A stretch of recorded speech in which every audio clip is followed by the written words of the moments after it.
Pernah nggak ada orang main bola bawa HP? Nggak ada. Lah kenapa nggak ada? Karena dia tahu main bola nggak perlu HP. Makanya dia tidak mau dialihkan main bolanya dengan sesuatu apapun. Ini namanya itikaf. Nah, ketika orang pergi ke masjid, itikaf, dia memutus daripada segala yang lain sehingga tidak ada satupun yang bisa mengalihkan dia daripada penyembahan kepada Allah Subhanahu wa taala. Ini maksudnya adalah itikaf.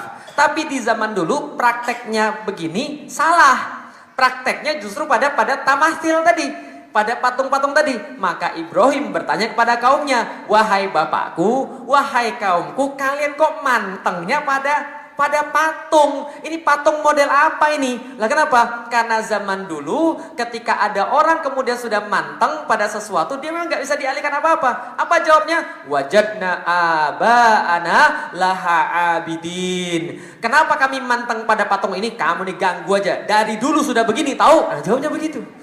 Nah, kenapa kami melakukan ini? Kami bapak-bapak kami juga begitu. Mereka nggak ada dalil kecuali bapak-bapak. Lihat baik-baik.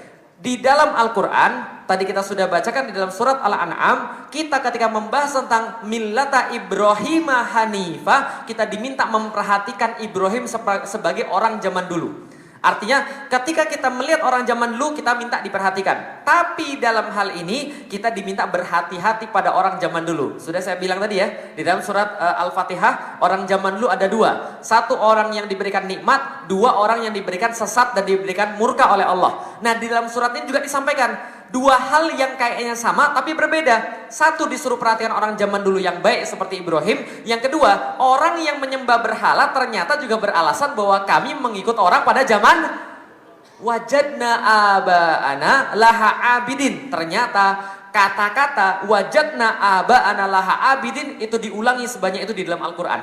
Coba lihat. Jadi dalil orang-orang mengatakan bapak kami juga begitu. Karena dulu nenek moyang kami juga begitu. Dari dulu kami begini. Kenapa kamu baru protes sekarang? Dari dulu kami melakukan ini. Kamu gak usah banyak protes. Ini sudah memang dari dulu sudah begini bro. Ini sudah banyak sekali.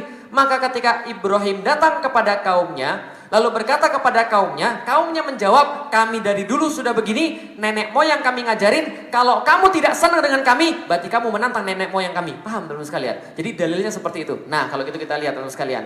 Apalah kemudian yang disebut dengan akafa, antum laha akifun.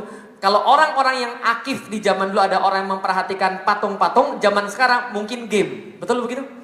Kadang-kadang kita tidak sadar. Ingat yang dinamakan akafa adalah manteng. Apalagi sudah terpusat di situ. Apalagi tidak bisa dialihkan oleh yang lain. Orang kalau main Mobile Legends kan begitu.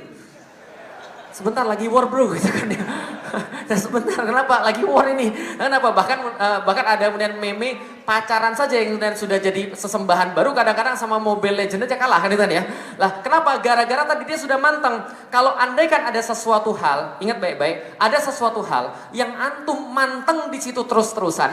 Dan kalau antum diajak sesuatu enggak kemudian peduli sama yang lain, lalu antum diajak lagi antum sudah mulai marah, itu jangan-jangan antum sudah punya sesembahan yang baru. Teman-teman sekalian, karena itu yang dimaksud dengan akifun. Dan lihat dalam ayat yang tadi saya kemudian bacakan, bahwa kata-kata akifun dipadani dengan abidun. Yaitu adalah orang-orang yang menyembah pada sesuatu, itu adalah orang-orang yang manteng pada sesuatu. Paham sampai di sini teman-teman sekalian? Ada bentuk yang lain lagi. Selain game apa lagi? Nah ini orang pacaran. Kalau orang pacaran gitu kan ya, serasa dunia milik berdua, yang lain ngontrak kan gitu kan ya. Tidak boleh kita diganggu. Kalau misalnya ada yang ganggu kira-kira marah atau tidak? Kalau ada yang ganggu tiba-tiba dia marah. Dia nggak suka kalau ada yang ganggu. Lah kenapa? Karena dia sudah akafa, sudah 100% di situ, manteng di situ. Ya sudah kalau sudah berdua, alhamdulillah hari ini kita akan silaturahim malam Jumat. Lah kenapa malam Jumat? Karena hari ini kita ada silaturahim malam Jumat karena bukan hari Ahad, karena kita adalah pacaran yang syariah. Paham teman sekalian?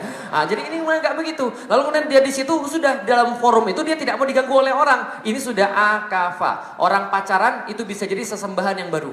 Ini serius, ini nggak bohong. Lah kenapa? Berdasarkan kata-kata akafa yang diucapkan oleh Ibrahim.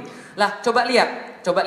Dalam surat Maryam dikatakan bagaimana ciri-ciri orang-orang yang sudah menjadikan sesuatu sebagai sesembahan atau akafa tadi. Misalnya contoh, wadhkur fil kitabi Ibrahim innahu kana siddiqan nabiyya id qala li abihi ya abati lima ta'budu ma la yasma'u wa la yubsiru wa la yughni anka syai'a. Bapak, saya mau ngobrol boleh? Iya. Bapak, sebenarnya gini Pak. kenapa sih Bapak ini menyembah pada sesuatu yang dia tidak bisa melihat, dia tidak bisa mendengar, dia tidak bisa melihat, dan dia tidak berguna bagi Anda sedikit pun, dia tidak bisa mencukupi Anda sedikit pun. Tidak sampai di situ. Dia ngomong lagi sama bapaknya, ya abati inni qad ja'ani minal ilmi malam ya'tika fattabi'ni ahdika siratal sawiyah. Wahai bapakku, sudah ikut saya saja. Saya sekarang dapat sebuah ilmu yang tidak pernah datang pada orang-orang sebelummu dan juga tidak pernah datang pada orang seperti kamu. Sudah ikut saya saja, saya tunjukkan jalan yang benar ini. Dikatakan lagi, ya abati la ta'budi syaiton. Wahai bapakku, kalau engkau manteng pada tamathil ini lagi, pada patung-patung ini lagi, engkau sudah kemudian ta'budi syaiton. Engkau sudah menyembah syaiton sebenarnya. Lalu kemudian dia khawatirkan kalau engkau menyembah syaiton, nanti kemudian Allah marah. Ya abati inni akhafu ayamassaka adzabum minar rahman. Nanti kalau sudah begini turun azab daripada Allah Ar-Rahman. Jangan begitu. Apa kata bapaknya?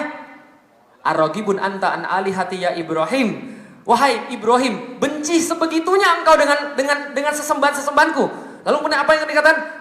Pergi kamu sekalian. Kalau kamu masih di sini, kalau arjumannaka. Kalau kamu masih di sini, la arjumannaka. Kamu saya rajam. Alhamdulillah sekalian. Jadi kalau orang sudah akif itu diganggu dikit dia pasti marah. Lah kenapa marah? Karena sesembahannya diganggu. Paham teman sekalian? Dan kadang-kadang mereka nggak sadar. Contoh, dulu ketika di IPB, saya kenal sama teman saya seorang Islamis sosialis. Jadi kalau disingkat sosis, sosialis Islam, paham teman sekalian? Nah, jadi kalau seandainya saya secara pribadi tegakkan syariat Islam, tegakkan syariat Islam di dalam bingkai khilafah misalnya. Kalau dia tidak menegakkan daulah khilafah sosialis, nah itu kemudian cita-cita dia, wah teman sekalian. Suatu waktu ketika kemudian saya ketemu sama dia, saya bilang, kenapa antum kemudian sangat terpengaruh dengan pemikiran sosialis? Dia bilang, Karl Marx itu adalah orang yang sangat Islami. Oh gitu.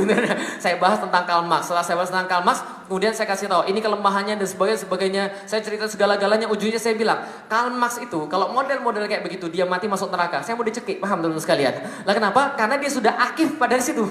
Sudah akif pada Karl Marx. Ketika sesembahannya dihina, dia akan marah. Sama kayak antum kalau seandainya Muhammad dihina, antum marah atau tidak? Marah. Artinya itu akifun. Bisa dipahami sampai di sini? Jadi ketika Ibrahim punya ayah dan kaumnya, kemudian mereka menyembah pada sesuatu, Ibrahim memperingatkan, mereka marah. Dan antum tidak hanya dengar itu pada cerita Ibrahim. Di dalam surat Yasin ada satu kelompok yang sangat parah luar biasa. Sampai diutus satu Rasul nggak berhasil, diutus Rasul 2 nggak berhasil, diutus Rasul 3 nggak berhasil. Akhirnya apa yang mereka bilang? Kalian bertiga bawa sial. Malah bilang begitu. Kalian bertiga bawa sial. Panen kami gagal gara-gara kalian. Hidup kami susah gara-gara kalian. Kalian tuh memecah belah umat, anti NKRI, anti Pancasila dan sebagainya. Oh enggak, itu tambahan saya gitu ya.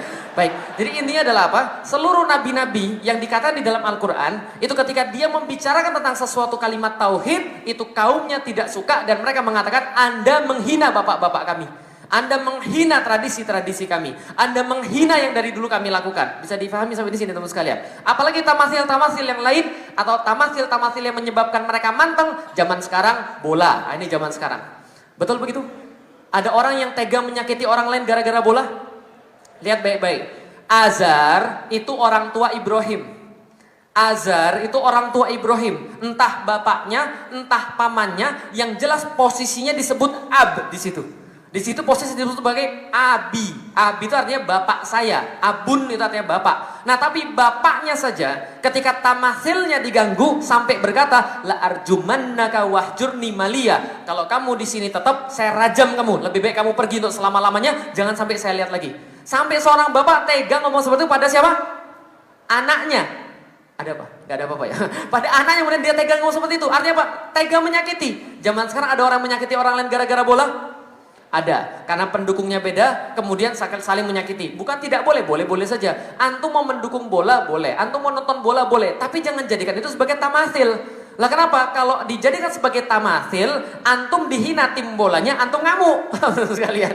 Lah kadang-kadang kan orang-orang kadang-kadang begitu. Kemarin Liverpool lawan MU gitu kan ya, MU yang menang. Nah temen saya sama-sama di ngaji namanya Mas Cahyo, dia dukung Liverpool.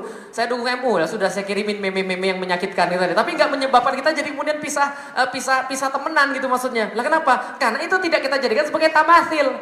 Itu lucu-lucuan aja, paham terus sekalian. Tapi ada yang digebukin, ada yang meninggal, dilempari kemudian keretanya gara-gara itu. Tega menyakiti orang karena sesuatu, itu berarti sesuatu itu sudah antum sembah. Tega kemudian menyakiti orang gara-gara sesuatu, berarti sesuatu itu sudah jadi Tuhan baru bagi Anda. Tamathil baru bagi Anda. Zaman sekarang, mohon maaf, nasionalisme sempit dalam arti chauvinisme, sekarang juga sudah jadi tamathil yang baru. Paham teman-teman sekalian? Kadang-kadang orang begitu kan ya, apa yang dituduhkan pada saya anti NKRI, padahal saya nggak pernah anti NKRI. Tapi kadang-kadang orang demi membela negara, tega menyakiti orang yang lain. Betul atau betul? Demi membela negara, antum kemudian rela menyakiti yang lain. Maka kemarin saya tanya, apa bedanya kelompok-kelompok semacam ini dengan ISIS? Sama aja nggak ada bedanya. ISIS mengklaim bahwa mereka membela daulah, yang tidak sesuai dengan daulah mereka bunuh, kan begitu.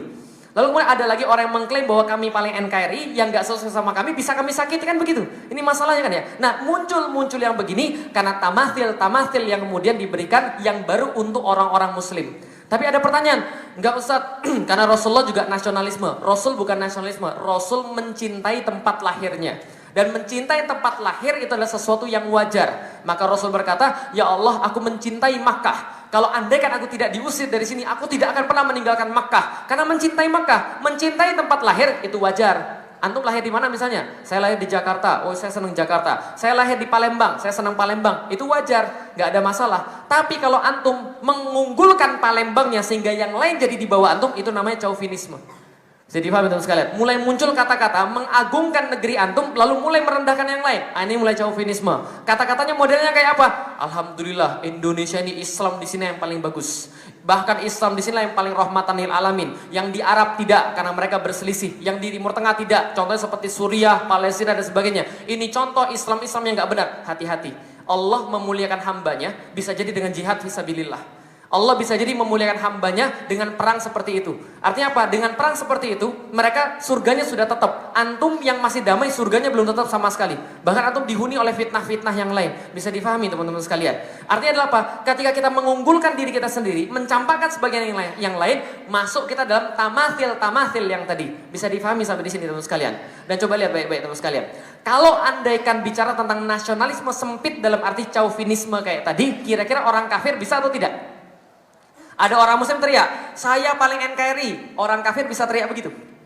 Kalau orang kafir teriak begitu, antum teriak begitu, lantas apa bedanya antum sama mereka? Teman-teman sekalian. Lah antum tidak meneriakkan sesuatu yang hak.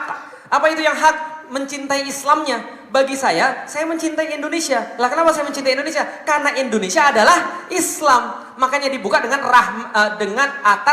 dengan berkat rahmat Allah yang Maha Kuasa. Indonesia ini bisa dibuka. Maka karena Allah kemudian kita merasa berbahagia ketika di sini. Oke, kalau gitu kita lanjut lagi.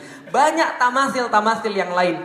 Hati-hati, banyak sekali tamathil yang lain. Begitu antum manteng pada sesuatu, begitu antum kemudian sangat terpusat pada sesuatu, antum tidak bisa teralihkan daripada sesuatu, dan antum marah kalau itu diganggu, berarti jadilah dia tamathil yang baru. Apakah itu adalah istri, apakah itu adalah kerjaan, apakah itu adalah anak, apakah itu adalah kemudian nasionalisme chauvinistik tadi, apakah itu kemudian uang, harta, jabatan, dan seterusnya, itu tamathil yang baru yang dari awal dikritik sama Ibrahim alaihissalam. Lalu kita lihat apa yang terjadi teman-teman sekalian. Nah, ketika kemudian dikritik oleh Ibrahim mengajarkan kepada kita dengan kemudian satu prinsip yang itu diucapkan oleh Nabi Muhammad. Qul innani hadani rabbi ila siratim mustaqim. Ya Allah, sesungguhnya Allah telah menunjukkan kepada saya tentang jalan yang lurus. Apa? Dinan qiyamam millata Ibrahim hanifa. Yaitu adalah agama yang lurus, yang tegak sebagaimana millah Ibrahim yang lurus itu. Lalu kemudian apa? Wa makana minal musyrikin. Dan tidaklah Ibrahim itu termasuk orang-orang musyrik, bahkan hidupnya senantiasa membantai kemusyrikan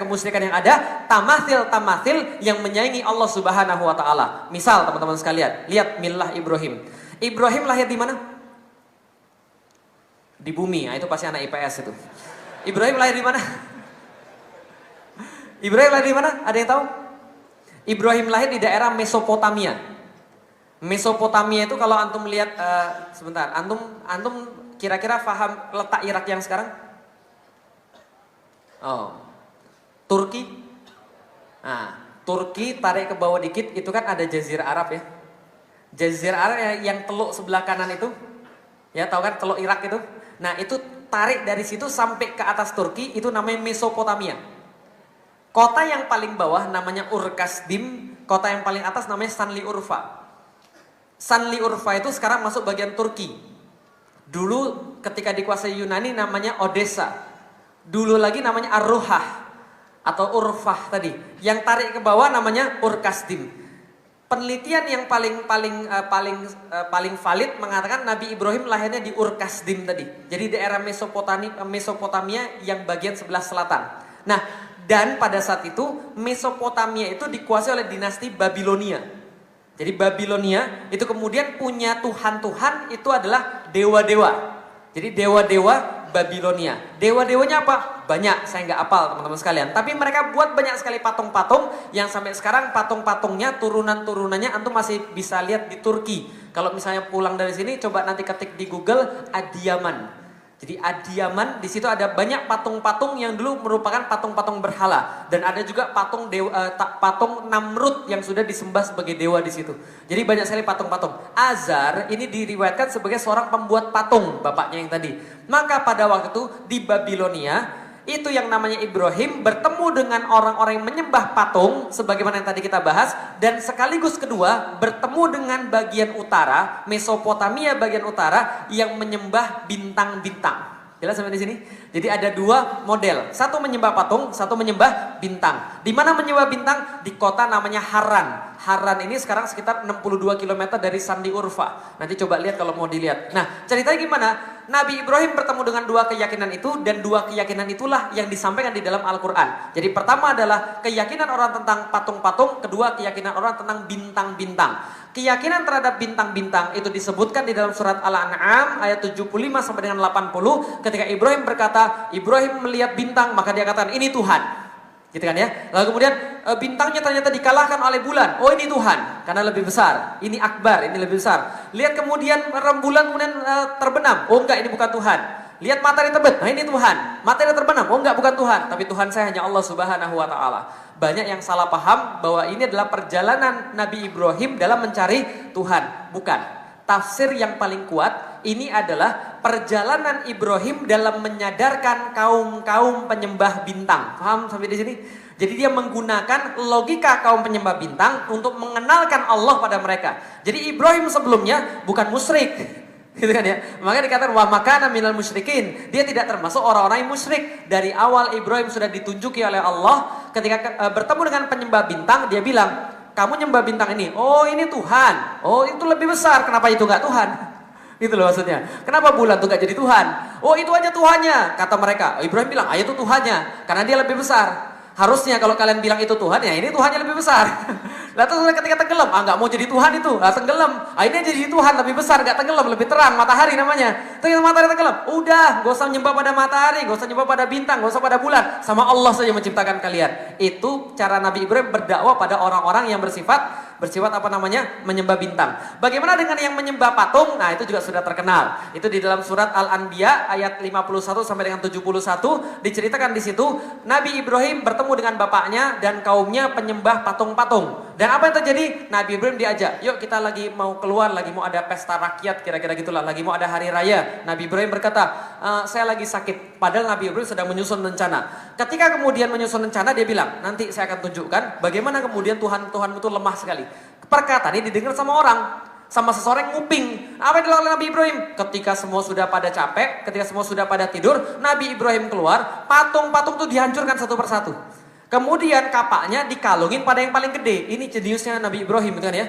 Dikalungkan pada yang paling gede. Lalu kemudian pagi-pagi dibilang, "Mana Tuhan-Tuhan kita ini? Loh, Tuhan kita hancur semua. Siapa yang melakukan ini?" Di dalam Al-Quran begitu dikatakan. Yang nguping tadi bilang, "Ibrahim, dari tadi saya dengar itu pengen ngancurin patung-patung." Panggil orangnya. Ibrahim santai. Nah, kenapa? Happy aja. Kemudian ketika dia sudah datang situ, dia udah disiapin jawabannya. "Gimana Ibrahim? Kamu yang ngancurin patung-patung tadi?" "Loh, itu kan sudah jelas kapaknya di sana. Kenapa nanya saya?" Itu kan ya, kira-kira begitulah. Lalu kemudian diomongin sama orang-orangnya, "Kamu ini nggak mikir ya? Mana mungkin patung itu bisa ngancurin yang lain?" Lalu Ibrahim bilang, "Apalagi orang-orang yang nyembah patung, lebih gak mikir lagi ya." Jadi gitu. Langsung jelek, diam orang-orang di sana. Tapi lihat baik-baik, dakwah itu kadang-kadang bisa bikin jelek, kadang-kadang bisa bikin orang diam. Tapi belum tentu diterima, paham teman sekalian? Apa yang terjadi kemudian? Langsung ngamuk orangnya, kalah main otak, jadi main otot. Ibrahim mau dibakar. Ibrahim mau dibakar, kemudian ceritanya kita sudah tahu. Apinya dibuat dingin, tapi selamat bagi Nabi Ibrahim. Tapi yang jelas apa? Ini cara Nabi Ibrahim dalam mempertahankan tauhidnya, lalu kemudian membuat orang-orang yang menyembah tamathil tadi, lalu untuk kembali pada Allah Subhanahu Wa Taala. Bisa difahami sampai di sini teman-teman sekalian. Jadi kerjaannya Nabi Ibrahim dari awal ketika dia menerima tauhid sampai kemudian dia hijrah pergi ke Mekah, balik lagi kemudian ke Syam, ke Hebron, lalu kemudian balik lagi ke Mekah, balik lagi ke Syam, terus menerus, maka itu semua adalah membantai dalam tanda kutip tamathil yang tadi. Maka kemudian Allah sampaikan di dalam Al-Qur'an, wa ma umiru ila liya'budullaha mukhlisina lahuddin. Terus apa lanjutannya? Hunafa, gitu kan ya. Lah itu disebut dengan zalika dinul qayyimah. Sama kayak kita tadi kan ya, dinan qiyaman millata Ibrahimah hanifa. Ada millata Ibrahimah hanifa, ada dinan qiyaman atau dinan qayyimah, itu sama saja. Artinya apa? Agama yang tegak lurus tidak tercampur dengan apapun. Artinya apa? Tidak boleh ada yang lebih penting daripada Allah Subhanahu wa taala dalam kehidupan antum. Ini benar intinya. Kalau masih ada yang paling penting daripada Allah Subhanahu wa taala, antum tidak pernah jadi seorang mukmin. Saya dipahami teman-teman sekalian. Dan kadang-kadang kita nggak sadar. Kadang-kadang kita nggak sadar. Hilang duit merasa lebih lebih nelongso daripada kemudian kita hilang iman. Hilang kemudian sesuatu merasa lebih kemudian nelongso daripada kemudian hilang Allah dan Rasulnya. Ini parah. Lah kenapa? Coba bayangkan baik-baik. Sudah jelas-jelas ada orang yang menistakan agama. Ada pula yang bela. Tamasil atau bukan? Tamasil. Sedih itu sekalian. Sudah jelas-jelas itu. Itu tamasil maksudnya. Nah kalau ada orang yang begitu bukan Allah lebih tinggi daripada segala-galanya, itulah yang kemudian bukan termasuk millata Ibrahimah hanifah. Illa liya'budullaha mukhlisina lahuddin. Jadi kita tidak diperintah oleh Allah kecuali kemudian hanya untuk mensucikan agama Allah, memurnikan agama Allah. Nah, maka setelah kemudian selamat daripada api, kemudian ditanyakan pada Ibrahim, seperti apa Ibrahim tentang hidupmu? Beliau kemudian merangkai semuanya di dalam Al-Quran. Kemudian Ibrahim mengatakan, segala sesuatu yang kalian sembah selain Allah itu musuh saya. Jadi kalau kalian masih menyembah selain Allah, itu musuh saya. Jadi Anda jangan mengharap saya diam terhadap apapun yang Anda sembah selain Allah. Bisa dipahami sampai di sini teman-teman sekalian. Jadi teman-teman sekalian, menjadi seorang muslim itu bukan berarti antum hanya amar ma'ruf. Tapi juga antum nahi munkar. Karena zaman sekarang banyak sekali hal-hal yang pengen diutamakan selain daripada Allah. Maka kemudian Ibrahim kemudian mengkompilasi semuanya dan mengatakan, alladzi khalaqani fahuwa yahdin. Adalah Allah satu-satunya yang menciptakan saya dan adalah Allah yang menunjuki saya. Tidak ada yang lain. Apalagi walladzi huwa yud'imuni wa yasqin. Dan adalah Allah yang dia yud'imuni dan dia memberikan saya minum, wa yasqin dan dia memberikan saya makan dan memberikan saya minum. Artinya apa? Tidak ada yang lain selain Allah Subhanahu wa taala. Apalagi wa idza maritu wa huwa yashfin. Dan ketika dia kemudian ketika aku sakit dan dia menyembuhkan aku. Jadi kita coba lihat ya. Allah menciptakan aku dan Allah yang memberikan aku petunjuk. Allah yang memberikan aku makan dan Allah yang memberikan aku minum. Ketika aku sakit, Allah menyembuhkan aku. Ini etika kepada Allah Subhanahu wa taala. Kenapa enggak gini? Allah menciptakanku, Allah memberikan aku petunjuk. Allah memberikan aku makan, Allah memberikan aku minum. Allah membuat aku sakit, Allah yang menyembuhkanku. Betul enggak sakit dari Allah? Betul enggak sakit dari Allah? Betul, tapi sebagai seorang hamba itu adalah tidak etis kalau anda bilang gitu. Ya Allah kan engkau yang memberikan aku sakit, engkau yang menyembuhkan aku. Enggak, ketika aku sakit Allah menyembuhkan aku. Tapi intinya sama, ini adalah ketika Allah yang memberikan sakit, Allah yang akan menyembuhkan aku. Tidak ada yang lain dan tidak ada yang bukan. Hanya Allah segala-galanya. Walladzi yumituni tsumma yuhyin. Dan Allah akan mematikanku satu saat nanti dan Allah akan menghidupkanku kembali. Gak ada selain Dia. Apalagi kemudian walladzi adma'u an yaghfirali ayaghfirali khati'ati yaumaddin. Dan yang aku harapkan akan kemudian memberikan aku sebuah ampunan ketika kemudian aku kembali kepada Allah Subhanahu wa taala ketika satu hari tidak ada keraguan di dalamnya. Ini Ibrahim. Maka Anda tahu sekarang kenapa ketika dibakar dia santai saja. Woles, nggak ada masalah. Lah kenapa? Dinang kiaman. Millata Ibrahimah hanifah. Segalanya Allah Subhanahu wa taala. Andaikan aku kehilangan dompet, maka kehilangan dompetku itu memang menyakitkan. Tapi kalau kehilangan dompet itu bisa membuat istighfar pada Allah, maka hilang dompet itu jadi wasilah istighfarku kepada Allah. Kalau seandainya aku jomblo sekarang, lantas dengan jomblo itu, lantas membuat Anda lebih ingat pada Allah, maka jomblo itu insya Allah jomblo fisabilillah, millata Ibrahimah Hanifah. Paham teman sekalian? Maka ketika mau dibakar nggak ada urusan. Lah kenapa? Nggak takut sama sekali. Lah kenapa? Allah yang buat aku hidup satu-satunya. Allah yang buat aku mati satu-satunya. Maka kalau Allah belum ridho, maka aku tidak akan mati di dalam api itu. Karena aku punya Allah, api punya Allah. Kalau seandainya api itu kemudian Allah tidak izinkan untuk melukai saya, maka insya Allah tidak akan melukai saya. Kalau Allah pengen aku mati, nggak usah masuk api, aku bisa mati. Andaikan aku masuk api, aku mati, berarti Allah menyiapkan tempat yang lebih baik daripada sekarang. Bisa difahami teman sekalian? Antum takut apa lagi?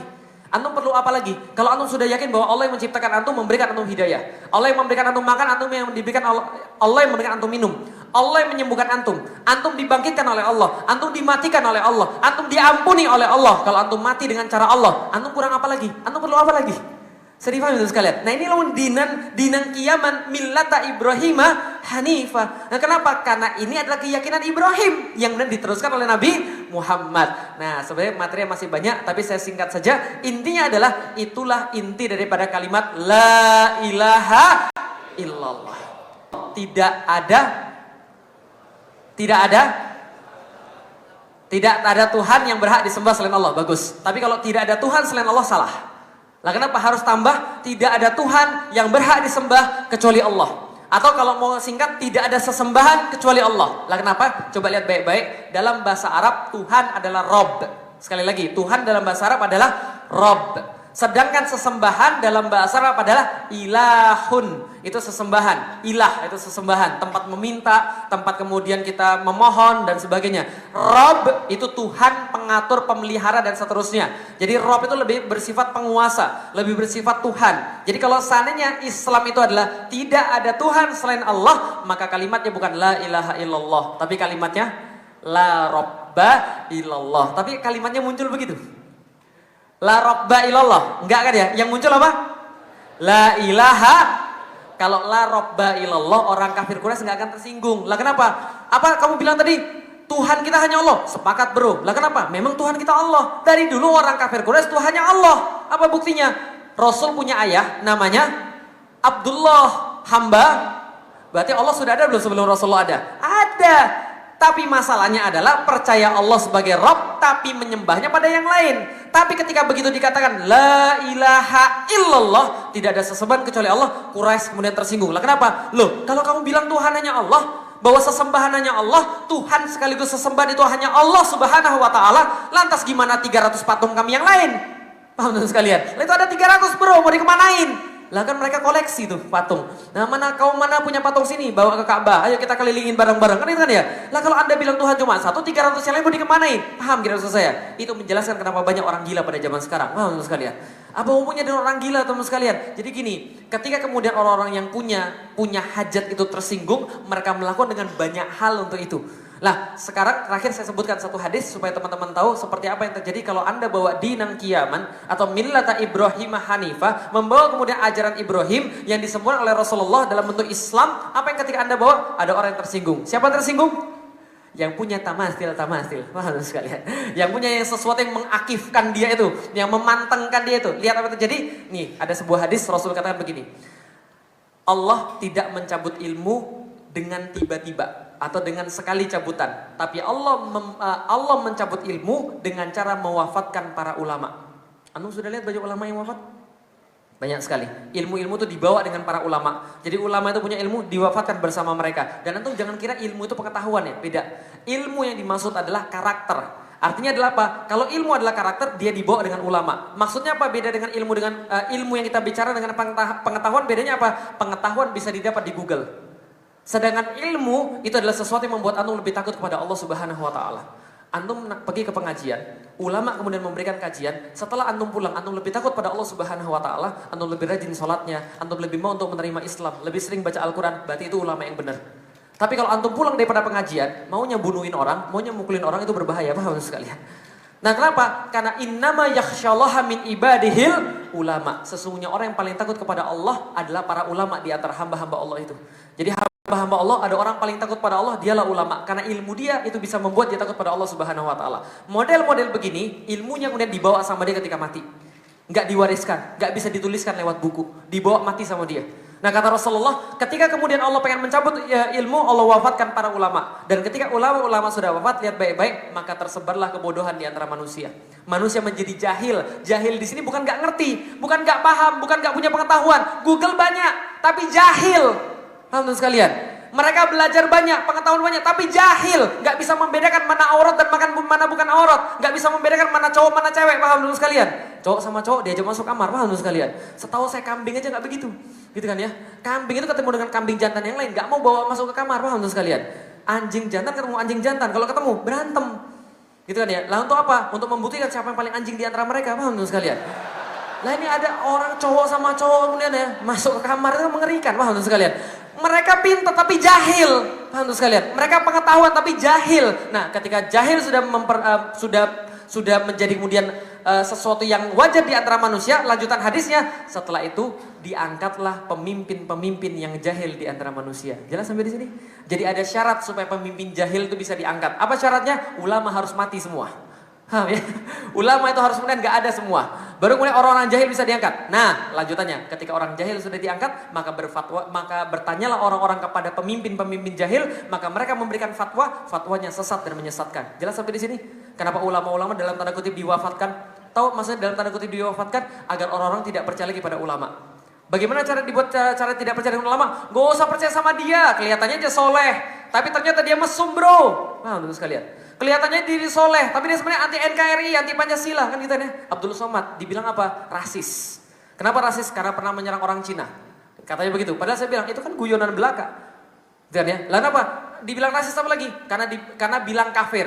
Ketika pergi kemarin di Bali salah satu klausulnya adalah tidak boleh bicara kata kafir. Lagi mana ceritanya? Masa ya ayuhal non muslim? Itu nggak mungkin. Teman-teman sekalian. Ini mulai menjadi masalah. 1 menit lagi ya. Nah, ini tamasil yang baru lagi. Teman-teman sekalian.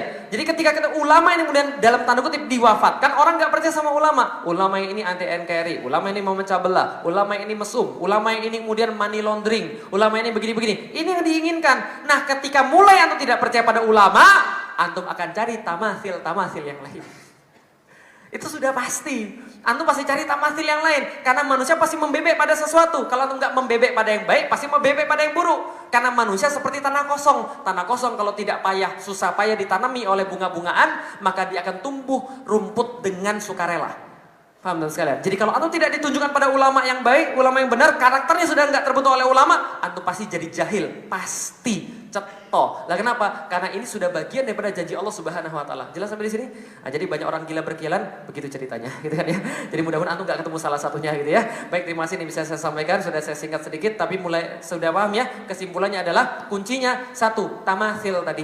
Pertanyaan Ibrahim pada kaumnya, apa tamasil yang kalian senantiasa kalian terpusat di situ, manteng di situ. Nah, di sini tamasil ini yang mau dimunculkan, sesuatu yang lebih daripada Islam. Dan kalau sudah lebih daripada Islam, antum tidak akan bisa berkata inna salati wa nusuki wa mahyaya wa mamati lillahi rabbil alamin. Tapi kalau semua itu sudah beres, antum pas salat, antum bilang inna salati wa nusuki wa mahyaya wa mamati lillahi rabbil alamin. Itu mantra yang paling kuat ketika antum lagi capek. Coba aja. Kalau sudah capek, sebut itu, hilang kemudian capeknya insya Allah. Kalau makin capek, berarti antum lagi bermasalah. Paham tuh sekali ya? Lagi pacaran terus putus gitu kan ya. Setelah putus sedih terus bilang inna sholati wa nusuki wa malah sedih gitu kan ya. Baik, terima kasih. Assalamualaikum warahmatullahi wabarakatuh.